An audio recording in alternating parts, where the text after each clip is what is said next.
everyone? I come here today and I am incredibly excited. So James mentioned that we had lunch, and I said yes on the first ask. And let me tell you why I said yes. Because see, there are times in your life when you get an opportunity, an invitation, almost a calling to do something, and you know in your heart, you know instinctively that this is something that you need to say yes to. So I didn't have to think about it.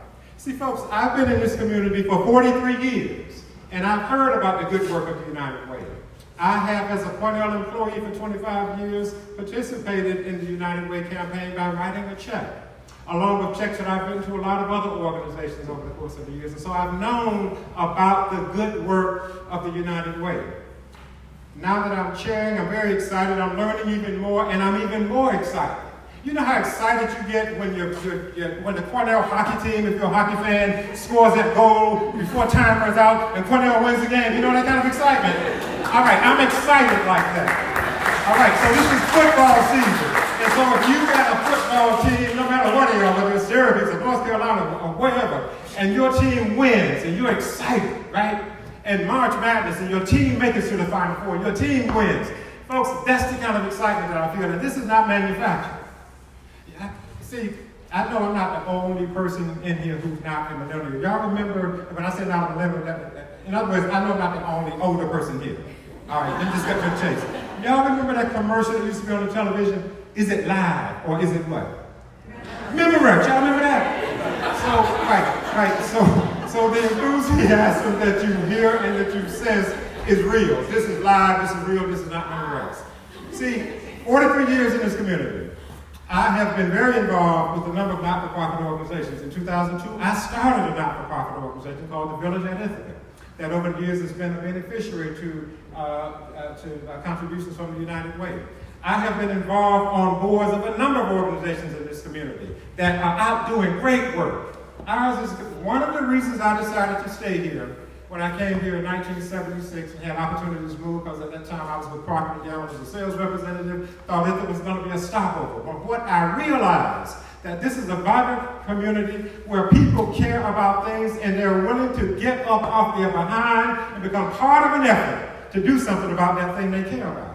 And so my wife and I decided that we would stay here and we would do our best to blossom where we are planted. And we decided that we would get involved in organizations and being part of an organization, whether at the administrative level or at the volunteer level or whatever level. Here's what I know. I know that organizations, nonprofit organizations in this town that are doing incredibly good work, need money. They need money. Because money is part of what helps makes those programs work, or helps, give the ability to do those programs. And quite frankly, all of these nonprofit organizations are very blessed to have volunteers. But you know what? You need staff. So folks need to get paid. People need to be able to provide for their families. And so part of what excites me about being in a community like this and so many nonprofits is knowing that ours is a caring community. As we are demonstrating today, as we are demonstrating by being involved with the United Way, as we're demonstrating in so many other ways in helping to resource organizations within this community. So I got up this morning excited. In fact, I went to bed last night excited, right? So I was looking at this day, September 12th on my calendar with great anticipation. Woke up this morning, it's raining. Okay, it's a big deal, it's raining. The rain may dampen the environment around us. The rain may dampen a lot of things, but you know what? The rain will not dampen this enthusiasm I feel. This rain will not dampen our heart. You go outside, you may get wet, but the rain will not dampen your heart, because your heart is being touched by the fact that ours is a community that is engaged in a process, engaged in a project, engaged in an effort that is so critically important. And I was talking to Scott Keenan. Are you still here? Yeah. Scott, back here. You see these reading glasses. The thing about reading glasses, you can see what's close up. You can't see nothing far away. So Scott came in and we were talking for a minute. And we had a conversation that basically distilled around the fact that, you come in, we look at all these boxes on the table. It is really easy to say, there's a lot of boxes of food on the table. Well, let me tell you what I see when I look at these individual boxes. When I look at this box. See, folks, this box right here can be the difference between a family, whether a family in this community eats tonight or not. You understand what I'm saying? These are not just tables full of boxes. behind these boxes are waiting families, little children, hungry stomachs that need to be filled. And so being part of a community that is so invested in helping to create the infrastructure, the systems, the culture that says we're going to take care of one another. Why? Because we're part of this community, right? Two of my favorite sayings, and I've been quoting them for 50 years and will continue until I'm 93, that's how long I expect to be here, is John Donne, the English poet. What did he say? No person is an island unto themselves. Each is a piece of the continent. Each is a part of the man. And then it goes on to say that what diminishes one diminishes all, and what enriches one enriches all. Why? Because we're all part of humankind. And that is what this is all about. We understand that this is the United Way, and every year the United Way runs a campaign. We understand the purpose of that campaign. I want to talk to you just for a moment about purpose, about plan, and about passion. So the purpose is to come together as a community and raise an amount of money, and I'm very excited to share with you in a few minutes the amount of money that we're going to raise. So that's the purpose. It was the purpose last year. It's going to be purpose next year. It was the purpose 10 years ago. That's what we do. The purpose is to come together and raise money in a systematic way. There's a plan. There's a template. There are systems in place to help us do what we are setting out to do. There was a system in place last year. Each year, a system for malleable, you can tweak it and so on and so forth. The basic system, the basic template is there. So we've got a purpose, we've got a plan. But let me tell you what the variable is. The variable each year is the degree of passion that we bring to the table. The degree of personal, not manufactured, the degree of personal passion we're able to bring to the table. Alice and Jessica stood up and they talked to you about their why. Let me tell you my why. 4 years ago, part of it why, because I have a lot of them, right? 4 years ago, I was diagnosed with a cancer that most people thought I would not survive. A lot of folks in the medical community, in Ithaca, in New York City, and in Buffalo, at Roswell Park Cancer Institute, where I spent the whole summer of 2015. A lot of people thought, odds are against you, but we're going to do the best we can. And their best was good enough. And my faith was more than enough. And so while I was going through the treatment, like Alex talked about his parents, the Cancer Resource, it was a local organization. I've known about them for years. I've been part of walkathons and all these kind of things. But when it touched me, it became even more real. And guess what? That's an organization that's supported in part by the United Way. Earlier this week, Monday afternoon, at about 3:15, Glenda and I welcomed into our home the 50th foster child that we've had over the last 20 years. Now, I thank you. Thank you for that. I appreciate it. Didn't say it for the claps or the applause, but I appreciate it. But here's what I can tell you. Over the course of 20 years of being foster parents to 50 children, a lot of those children benefited directly by weekly visits for therapy and counseling at a place called Family and Children Services. Another organization, very important organization, institution in our community, that's doing what? Helping children, right? And it impacts me personally because I have the privilege of taking them to those appointments on a weekly basis. So folks, it's easy to think about, well, this is a campaign, we do it every year, and we're going to contribute, we're going to give them time. And I don't mean to mock this or anything else, because I know that the enthusiasm and your presence here is testimony to the fact that you're very serious about it. I'm just simply trying to share with you why, in the midst of the many other dimensions of my life, this has taken a preeminent place in terms of what I'm going to be involved with now. Because we all have a story. We all have a story. Yours may not be like Alex's and Jessica's or mine, but we all have a story. And guess what? People that we know have stories. Somebody said a lot of people live lives of quiet desperation. Our co-workers, our neighbors, and depending on the construct of your family, maybe even some family members, immediate or somewhat extended. But everybody's got a story. And we don't know, we don't often get to pull back the curtain to know some of the intimate details of somebody's life, but a lot of folks are struggling.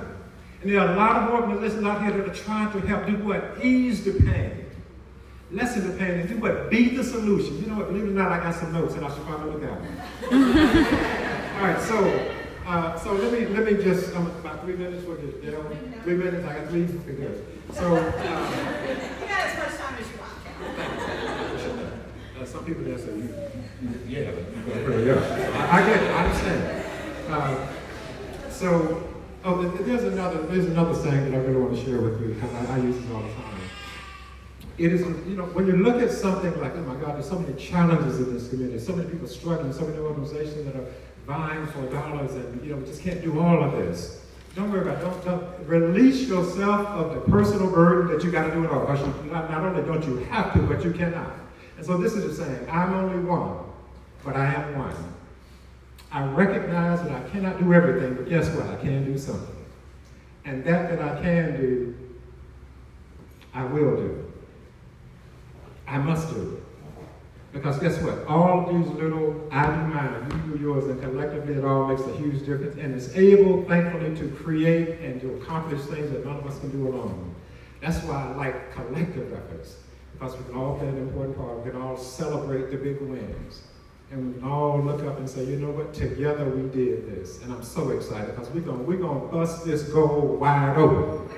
And I'm gonna share it with you in a few minutes, but I'm already looking beyond that goal because I know we can accomplish some incredible things.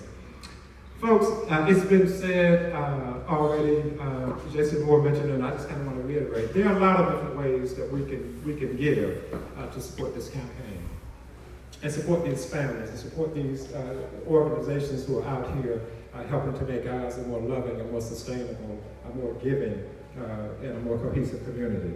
You can click uwtc.org and go to the donate button. If I got that, uwtc.org and go to the donate button. You can send, as Jason said earlier, send a text. I mean, how simple can this be? 313131. Everybody say it with me. 313131. And you can text the word local, L-O-C-A-L. And guess what? It's not even case sensitive.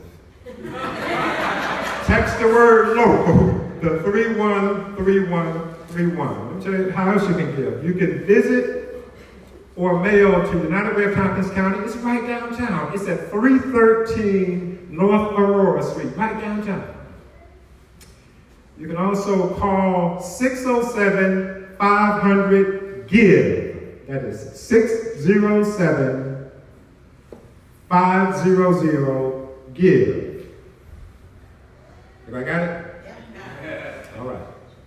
You can also give, and I think this has been said earlier, you can also call 607-500-GIVE to speak directly with a staff member about any ideas that you have to get involved and be the solution. I'm going to tell you, my daughter, one of my daughters is about Tiffany. Tiffany Walker she's HR at Renovus. And so Tiffany, my son Eric, and my grandson Dominic were over at the house over the weekend. And I said, Tiffany, I'm charity campaign, and I know you HR at Renovus. Do y'all have a workplace campaign? She said, well, we used to. I said, guess what? They're going to have it again. And she was excited. And she was just telling me who to contact. And we're going to get the paperwork. And in fact, Megan contacted me and said, give me Tiffany's information. I'll make sure that Tiffany and Renovus have everything they need. So there's so many ways to support. So at this point, folks, I'm going to ask some volunteers to come up. These volunteers represent the United Way Board, the funded partners, our corporate cornerstone partners, and as I said, volunteers across the board. And they're coming up and they're holding the number. They're holding now. I'm about to tell you all the number. I'm very excited. Very excited.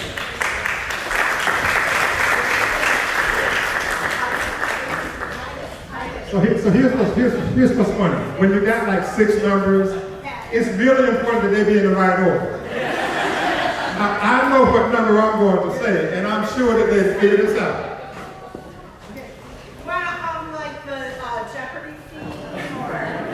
Everybody, ladies and gentlemen, so last year, James, last year, the campaign reached $1,706,000. Okay, everybody heard that. So this year, we are going to, I'm going to announce the goal. This year, ladies and gentlemen, we have set as a goal.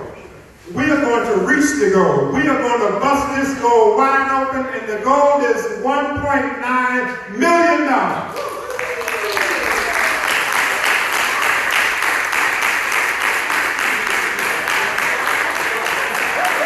And I can tell you right now, this is not simply, I don't know what happened back there, but it's probably.